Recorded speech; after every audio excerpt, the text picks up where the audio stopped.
have I, nor will I, criticize your service. We appreciate your service to this country and the integrity. So I'm going to focus on the things that you said, not the conclusion that you drew.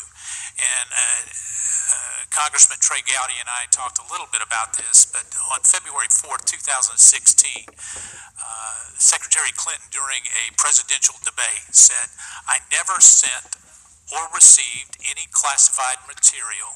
They are retroactively classifying it," close quote. And so in your statement on July 5th, you said that there were indeed 110 emails, 52 email chains, which there was classified information on it at the time it was sent or received. So those two statements, both of them cannot be true. Is that correct? Your statement and her statement.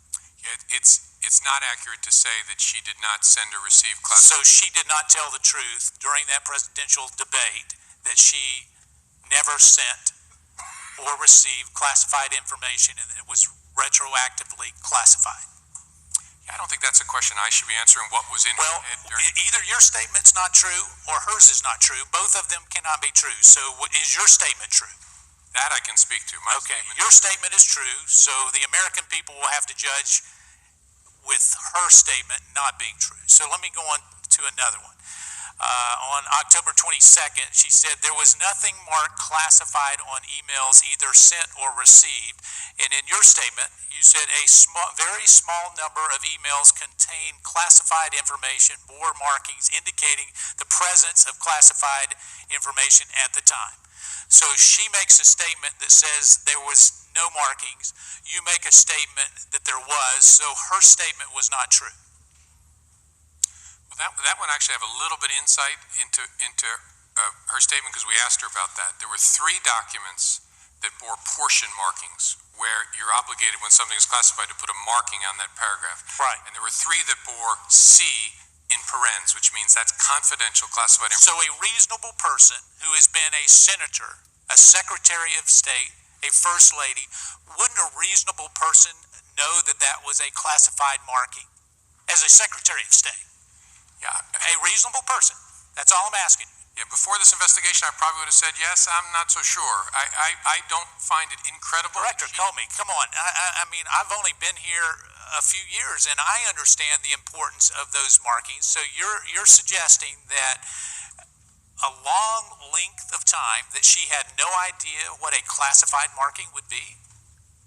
That's your sworn testimony today? No, not that she would have no idea what a classified marking would be, but it's an interesting question as to whether this question about sophistication came up earlier, whether she was actually sophisticated enough to understand what a C in parens means. So you're saying this former Secretary of State is not sophisticated enough to understand a classified marking? No, it's not what I'm saying. That's a huge statement. No, I'm saying, you asked me, did I assume that someone would know?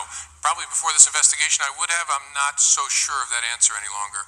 I think it's possible that she didn't understand what a C meant when she saw it in the body of an email like that. It's possible.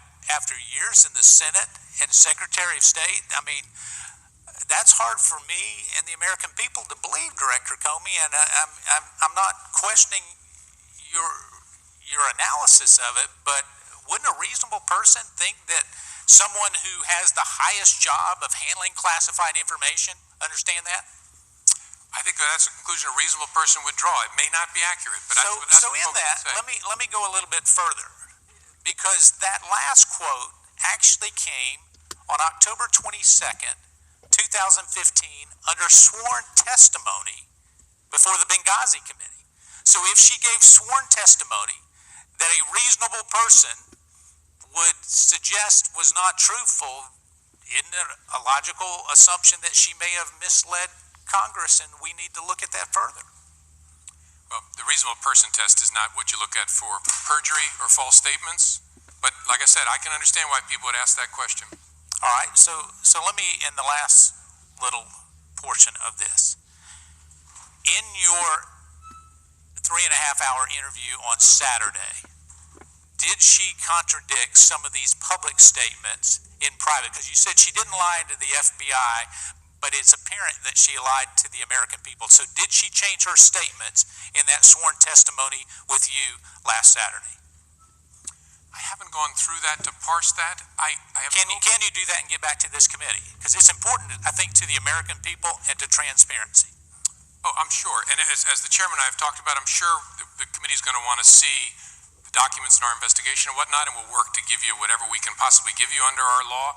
But I haven't done that analysis at this point. Will you get that back to us? Gentleman's time has expired, and